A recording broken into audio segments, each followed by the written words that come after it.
বাবা মা চা পাতা তোলেন, ঘরে অভাব, কিন্তু তারপরও ফুটবল মাঠ দাপিয়ে বেড়ায় মেয়েরা। শুরু হলো আন্তঃজেলা মহিলা ফুটবল। বাবা মা চা পাতা তোলেন, ঘরে সব সময় অভাব, তাতে কি অভাব দূর হবে কিনা সে মেয়ের জানা নেই। তবে জোরে ফুটবলে লাথি মারতে তো ক্ষতি নেই। এভাবে চা বাগানের অনেক অনগ্রসর আদিবাসী মেয়ে ফুটবল প্রতিযোগিতায় অংশ নিয়েছে। অভাবের দুঃখ ভুলতে ফুটবলকে বুকে আঁকড়ে ধরতে অনগ্রসর বহু মেয়ে খেলার মাঠে ছুটছে। রাজ্য মহিলা ক্রীড়া সংস্থার উদ্যোগে শিলিগুড়িতে শুরু হলো দ্বিতীয় আন্তঃজেলা মহিলা ফুটবল চ্যাম্পিয়নশিপ। শুক্রবার শিলিগুড়ির কাঞ্চনজঙ্ঘা স্টেডিয়ামে 3 দিন ব্যাপী এই ফুটবল চ্যাম্পিয়নশিপের সূচনা হয়। এদিন এই ফুটবল প্রতিযোগিতার শুরুতে উপস্থিত ছিলেন রাজ্যসভার সাংসদ দোলা সেন, দার্জিলিংয়ের জেলাশাসক প্রীতি গোয়েল, মহকুমা শাসক অবোধ সিংহল, শিলিগুড়ি পুরসভার ডেপুটি মেয়র রঞ্জন সরকার, মেয়র পরিষদ সদস্য দিলীপ বর্মন, অবসরপ্রাপ্ত অতিরিক্ত জেলাশাসক পরিতোষ চক্রবর্তী সহ অন্য বিশিষ্টরা। এদিন সব মহিলা খেলোয়াড়দের সঙ্গে হাত মিলিয়ে এবং ফুটবলে কিক মেরে এই খেলার শুভ সূচনা করেন রাজ্যসভার সাংসদ দোলা সেন। পরে সাংবাদিকদের মুখোমুখি হয়ে তিনি বলেন, রাজ্যের মুখ্যমন্ত্রী মমতা বন্দ্যোপাধ্যায়ের প্রচেষ্টায় সারা বাংলা জুড়ে মেয়েদের খেলার মাঠমুখী করানোর প্রয়াস চলছে এবং সেই প্রয়াসেরই একটি অঙ্গ হলো এই চ্যাম্পিয়নশিপ। রাজ্যের বিভিন্ন জেলা থেকে মহিলা ফুটবল দল এই প্রতিযোগিতায় অংশ নিয়েছে। অপরদিকে এই প্রতিযোগিতায় অংশগ্রহণকারী দার্জিলিং মহিলা জেলা দল গঠনের উদ্দেশ্যে 2রা জানুয়ারি তারিখে জেলার বিভিন্ন প্রান্তের মহিলা খেলোয়াড়দের নিয়ে দার্জিলিং জেলা দল গঠনের উদ্দেশ্যে কাঞ্চনজঙ্ঘা ক্রীড়াঙ্গনে ট্রায়াল ক্যাম্প অনুষ্ঠিত হয়। সেখান থেকে নির্বাচক মণ্ডলী 18 জনের একটি দল গঠন করেছে।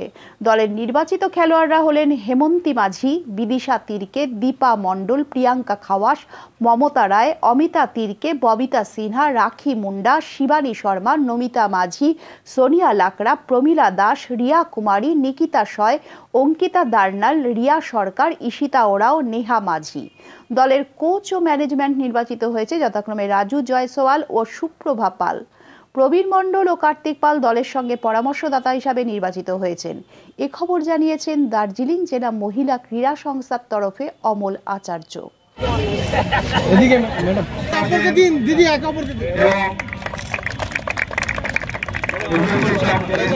Inter district women's football championship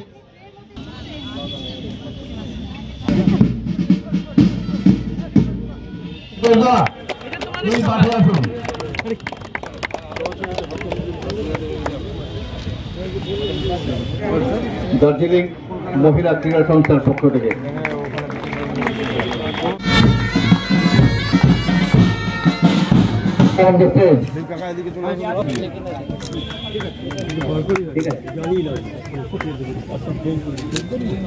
district youth officer Tapaswi ma'am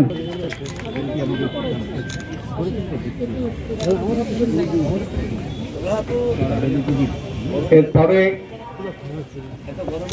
doctor Preeti Goyal district magistrate of Darjeeling ताके पुष्पस्तबक बैज उत्तरीय एवं memento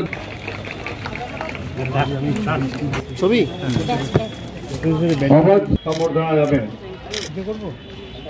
mister Awadh Singhal SDO Siliguri SDO Siliguri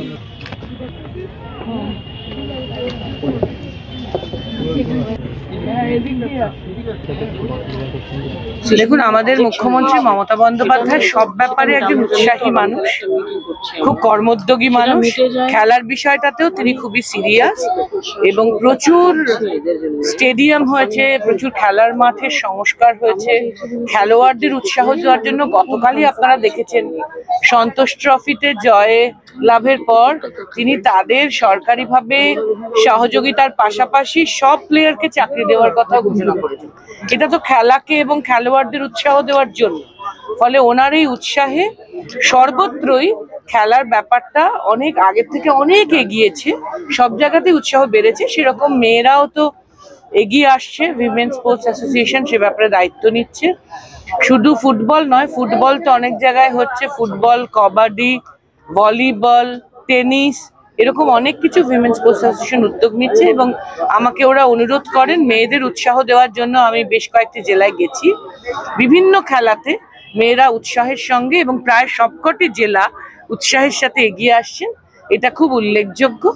এবং মুখ্যমন্ত্রীর এই বিশেষ খেলার ক্ষেত্রে ধ্যান এবং মেয়েদের ক্ষেত্রে আরো ধ্যান, এটারই একটা প্রতিফলন।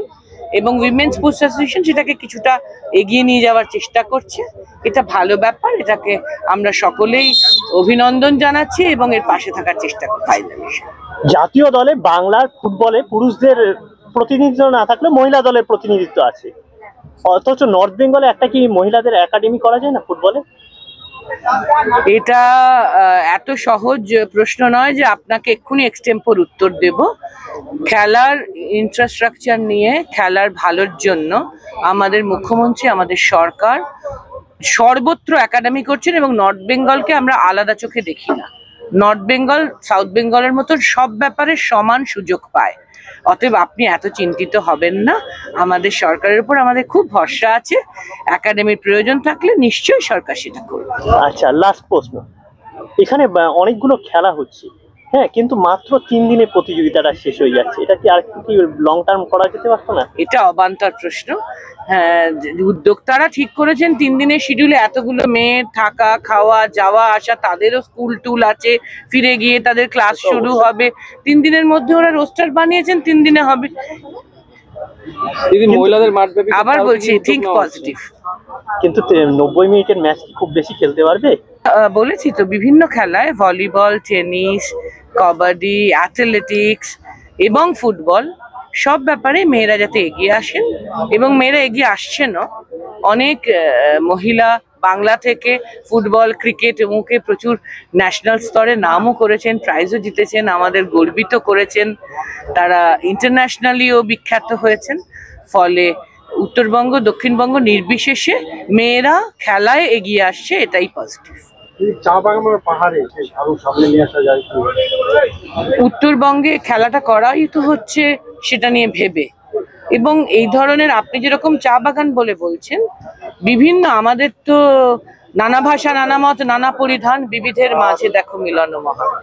আমাদের বিভিন্ন এলাকা অনুযায়ী, জিওগ্রাফি অনুযায়ী, অর্থনীতি অনুযায়ী, সমাজনীতি অনুযায়ী নানান ধরনের শারীরিক কাঠামো, ন্যাক, কোন দিকে কে উৎসাহী, এসব নানান বিভিন্নতা আছে। এবং সব ক্ষেত্রেই খেলা যাতে প্রাধান্য পায় এবং মেয়েদের খেলা আরো প্রাধান্য পায়, আমরা সে ব্যাপারে নজর রাখার চেষ্টা করছি।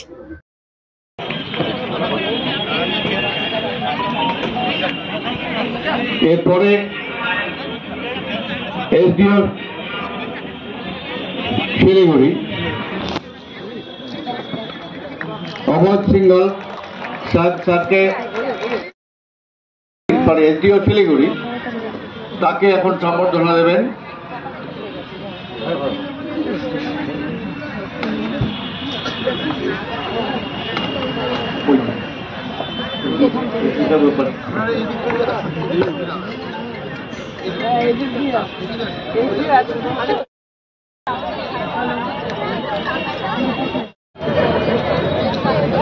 এরপরে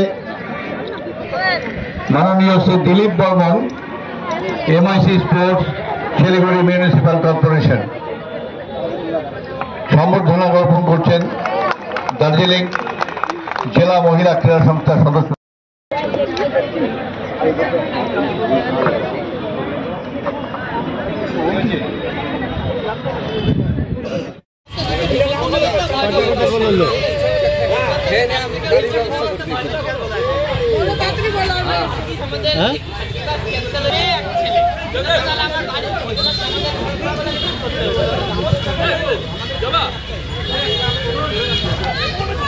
ভিডিও মারা গেছিল।